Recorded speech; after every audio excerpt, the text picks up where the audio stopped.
happens is that you can't see the intermission overlay because it's behind the camera. So in the list, the order actually matches the visual order. So you want the intermission to be on top of it. Whoop, there you go. And now it works, right? Now, if you want to move things around, there are a couple of properties that you can change, but you can select it, the camera that is, you can move it around, of course. You can drag the corners in order to scale it if you have to. In this case, I don't really have to. But most importantly, which is the biggest tip here, is that you can hold Alt on your keyboard and crop it. Okay? In this case, we don't need to because I thought of it when I was making this overlay. You just drag it underneath it in the source and you're fine. We're gonna skip the chat for now, but we're gonna go back to it. Now for the game overlay, we're gonna do pretty much the same thing, but OBS actually allows us to use some sources multiple times. So we're gonna add video capture device, and instead of adding a brand new one, we can click add existing because we already added our camera. We can click OK. Okay, and what we can do now is maybe add a camera overlay. So we can click plus, image, camera overlay, and find a camera overlay. And this overlay pack, you have the choice between a short one or a wide one. You can go ahead and click on that wide one. It's easier because it's 1080p. You just drag the corners to make it match. Remember, this is our game scene, so our game is gonna be there, so we want our webcam not to be too big. And we're gonna drag it until it matches. Now, all the overlays don't necessarily match perfectly. So let's say if you have an issue right here, let's pretend that we have an issue, okay? We would click on the camera and remember Alt and drag the sides to crop. And now we have our camera overlay with our camera. Now, how do we make it so that if I want to move, it moves with it? Brought it back. I'm gonna hold Shift and select both of them in the source. Now I can right click, go group selected items and group them. Now they're in a group and it's asking me to give it a name. I'm just gonna call it cam, easier to read, okay? Now I can click away, and if I click here, it's gonna select the group. Now I can move them together and everything, right? I can even scale it together. But if I wanna add anything to the camera, for example, I don't like the fact that I'm looking here and I wanna look, pretend that I'm gonna be looking towards the video game. I can right click on it, go to transform, and flip horizontal. I absolutely advise you playing around with every single thing that you see. You should really look around and see everything that you can possibly do. But we're doing the basics here. Now, what is missing? Our game. What will be our game? We want to capture the gameplay. Now, let's imagine that we have a game that is open. We would have to go and click on game capture, which would add a screen that is the game capture. And then from this dialog box here in mode, it will tell you capture any full screen application. So if your game is full screen on another screen, it will capture it. But we can make it specific window just to make sure that it's fine. And in window, you will go ahead and find your game in here. Now, and basically it will show you a 1080p game capture window. And again, it's gonna add it to the top. You would want to drag it all the way down so that your camera is gonna be on top of it. All right? Okay, for the Be Right Back screen, exactly the same thing as the starting soon screen. Click image, BRB overlay, this is gonna be. Click browse and Be Right Back. And those are pretty much the basics when it comes to live streaming on Twitch, having an overlay set up with OBS Studio. When something happens, it will show in your activity feed, and when people talk in your chat, me and Nightbot will respond.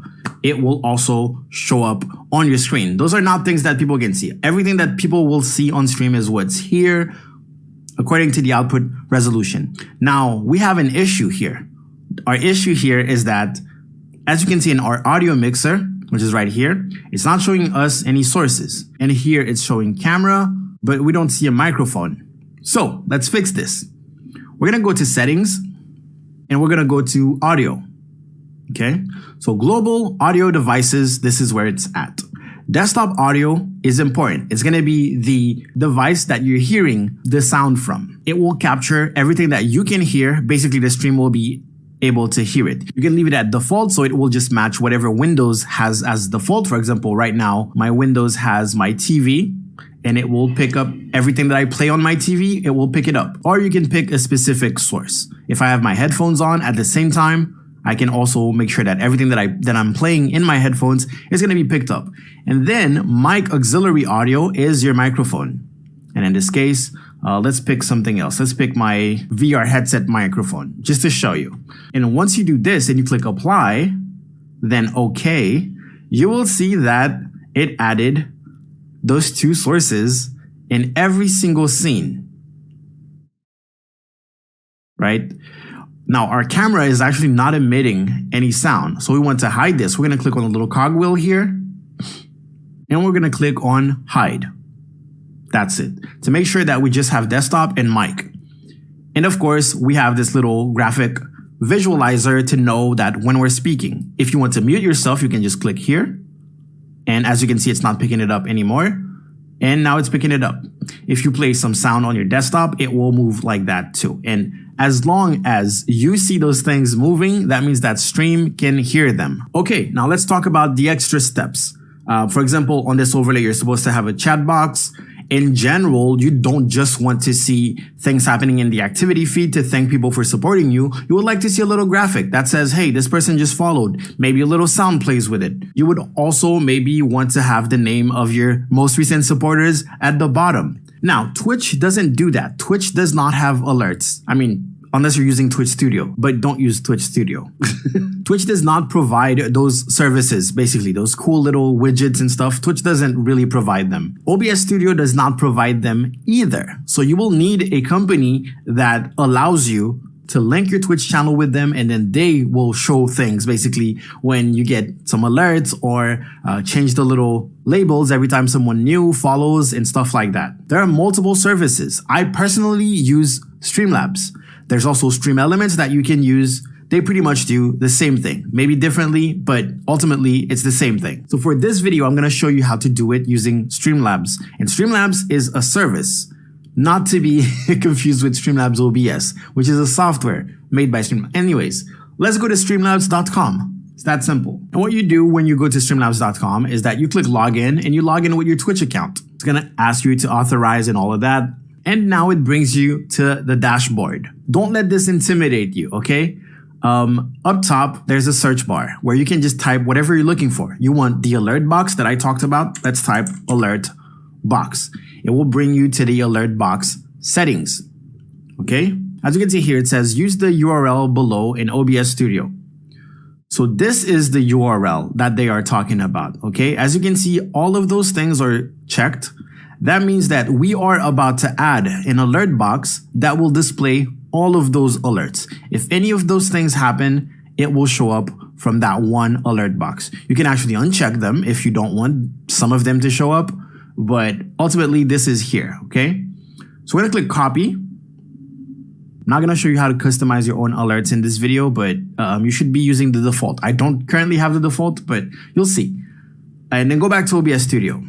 Now, anything that comes from a website, basically, that you want to show, to display, it's basically displaying from a web page, is going to be what is called a browser source.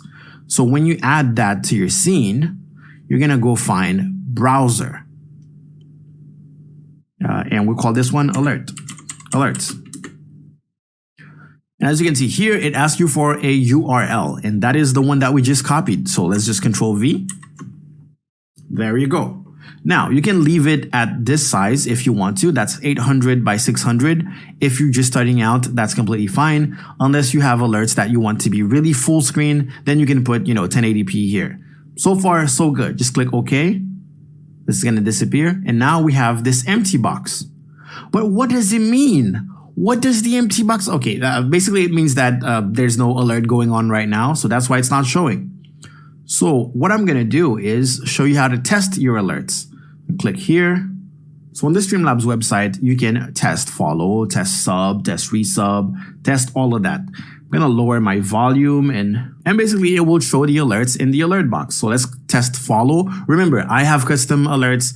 They're probably weird for you. Yours will not look like that.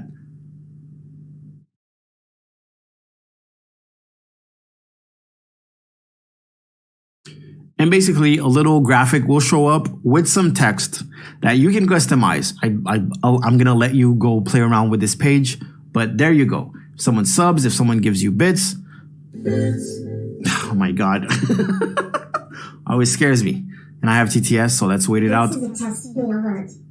All right, now you have your alert box. Now, if you want your alerts to actually show, what you want to do is copy them. So right click, copy. And you kind of have to paste them in every single scene just to make sure that they show up on every scene. Well, we didn't make an ending screen. That's fine. Let's just delete that one. And just like any other source, you can move it around. You can play around with it and all that. Now let's talk about the chat. Streamlabs also offers a chat box. So back on their website, on that search bar, you're going to type chat. And you're going to find chat box widget. That's what we want. And we're going to do the exact same thing. It also works with a browser source. Now remember the order of things. We just added the alerts here in OBS. And as you can see, I added the alerts on top of everything else because visually it needs to be on top if you want it to be on top. Go back to Streamlabs and we're going to do the exact same thing. And we're going to copy that thing up there. That link up there. I'm going to click that plus.